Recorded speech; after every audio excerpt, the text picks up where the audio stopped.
Yo creo que cada escritor tiene su propia forma de construir el edificio de la novela, y yo me referiré, claro, obviamente al mío, que curiosamente es igual desde hace bastante tiempo. Primero tiene que haber una idea central que yo pueda resumir en una o dos líneas, una idea que me conmueva, que me fascine y que me haga decir esto merece la pena dedicarle los años que lleva escribir una novela, el tiempo que lleva escribir una novela. Luego empiezo a acumular imágenes y voy acumulando imágenes, voy acumulando emociones, voy de pronto viendo escenas, de pronto viendo sentimientos que va a tener el personaje en un momento determinado, voy componiendo una especie de bola. Y luego cuando tengo todo eso y sé cómo termina la novela, esto es motivo de discusión con muchos colegas que son muy partidarios, es decir, yo tengo los capítulos separados, sé lo que voy a hacer cada día. Digamos que yo tengo una especie de ruta general de por dónde voy a ir y sé a dónde quiero llegar. Yo sé siempre cómo termina la novela, cuál es el desenlace, incluso con detalles. Pero desde que empiezo a escribir, que solo lo hago cuando toda esa bola está formada, hasta que emprendo el camino hacia ese final, lo cierto es que lo que hay entre los dos puntos no lo sé. Voy a la aventura. Soy como un viajero que va diciendo no sé dónde voy a comer hoy, ya veremos lo que nos trae la carretera, ¿no? Es un poco yo me debo referir más a literatura juvenil, porque para niños escribí un cuento únicamente y confieso que me resulta muy difícil, es decir, me resulta muy complicado armar todo ese proceso que he explicado antes para llegar a ellos. Las novelas juveniles yo creo que tengo ya desarrollado incluso un tipo, son más o menos similares las novelas que yo escribo. En primer lugar son un poco fronterizas, es decir, normalmente los adultos pueden leerlas también, con pequeños matices, pero son novelas que un adulto puede leer también. Creo que esto es bueno, porque aunque me he encontrado a veces con lectores jóvenes que dicen es un poco dificultoso empezar a lo mejor en una novela que tiene dos acciones paralelas en distintos tiempos, pero cuando logras engancharlos entiendo que es una forma de crecimiento del lector.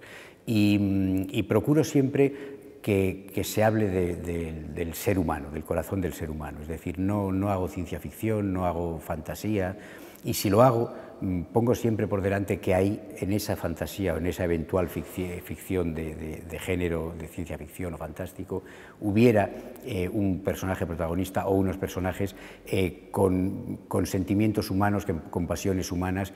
A mí me gusta decirles que el compromiso con el ser humano es, para mí, esencial en la literatura. Si no hablas del ser humano, lo puedes hacer a través de dragones que hablan, pero tienes que hablar del ser humano porque si no, ese libro probablemente será menos útil que otros. Y la verdad es que yo al principio, ahora últimamente bromeo diciendo yo que toda la vida pensé que no tenía vocación docente.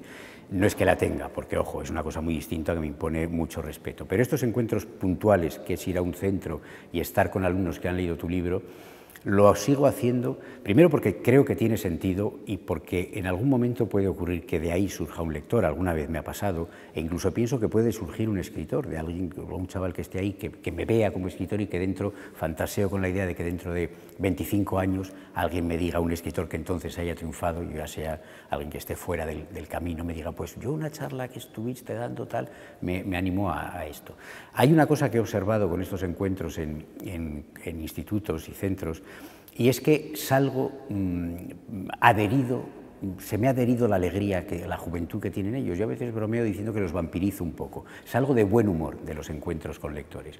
Entonces, claro, esto es algo que cuando caí en la cuenta de ello, dije no lo puedo dejar pasar, porque en realidad el regalo me lo están haciendo ellos a mí. O sea, tú te levantas por la mañana, vas a Barcelona o vas a un centro en Madrid, o vas a Sevilla o vas a Cáceres, y resulta que llegas allí y hay un grupo de lectores que han leído tu novela, que te hacen preguntas que evidencian que la novela les ha emocionado y les ha interesado, y de alguna forma se produce el milagro de que cuando acabas sales de buen humor. Yo creo que hoy en día no podemos dejar pasar las situaciones que nos regalan buen humor y alegría. Editores con los que he trabajado, básicamente yo he publicado en dos grupos editoriales, en juvenil, yo creo que he tenido mucha suerte. Esto sé que puede parecer lo obvio casi y lo que se podría decir como retórica, o como simple protocolo y educación, pero no es verdad. Es decir, a mí los editores me han tratado muy bien. Yo concretamente los dos últimos libros que he sacado, porque las anteriores son novelas más convencionales, pero los dos últimos libros que he sacado, una novela llamada El silencio se mueve, que es una propuesta transmedia que hicimos con SM, y que realmente era un libro complicadísimo de hacer. Yo ahí, bueno, decía que me sentía como David Lean haciendo Lores de Arabia. O sea, yo preguntaba, ¿voy a necesitar esto? No hay problema. ¿Me va a hacer falta? No hay problema. Entonces era maravilloso trabajar así. Y luego el siguiente libro, que es un curioso invento que hemos hecho a medias con el ilustrador Javier Olivares, un libro que se llama Prisioneros de Zenda. Ese ha sido aún más complejo de hacer porque ciertamente ya era completamente insólita la propuesta. No era un libro ilustrado, no es un libro ilustrado, sino un libro en el que se da una fusión peculiar entre literatura e ilustración. Un libro en el que cada milímetro del libro está ilustrado y el texto va inserto en esas ilustraciones. Entonces, claro, para eso es necesario tener el apoyo y el entusiasmo del editor que trabaja contigo. Y verdaderamente yo en este caso puedo decir, estos dos libros los ha hecho SM, que he tenido todo lo que quería. Sobre todo porque previamente a toda esa parafernalia, digamos, de producción, ha habido siempre un diálogo con el editor sobre qué libro vas a hacer. Cuando escribes una novela, hablas contigo mismo, sabes la novela que vas a escribir.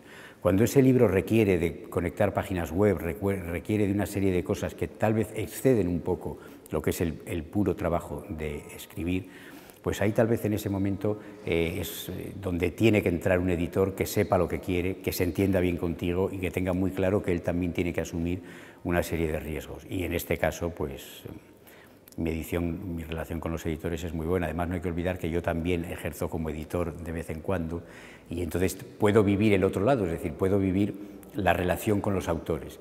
Y entonces eso también me ayuda a luego, cuando me tengo que relacionar con mis editores como autor, pues también eso me sirve para mejorar esa relación. Zara, a ver, yo creo que Zara es una novela, también transcurre en dos épocas temporales. Hay una mirada y una crítica a la guerra de Irak y a la entrada de España en la guerra de Irak, pero también hay una comparación con el fin de la guerra de la guerra civil española. Y es una novela que en realidad trata un paralelismo entre una niña que tiene que huir de Irak por el comienzo de la guerra y se exilia o viene a refugiarse por circunstancias X en España, y un paralelismo con la huida de Antonio Machado del derrumbamiento de Cataluña al final de la guerra civil española. Se trata de contar pues que todo exilio en realidad es el mismo, ajeno a banderas, a religiones, a ideologías, y que siempre una persona que tiene que huir perseguida por hombres armados, pues ciertamente está viviendo una de las peores cosas que puede vivir seguramente un ser humano.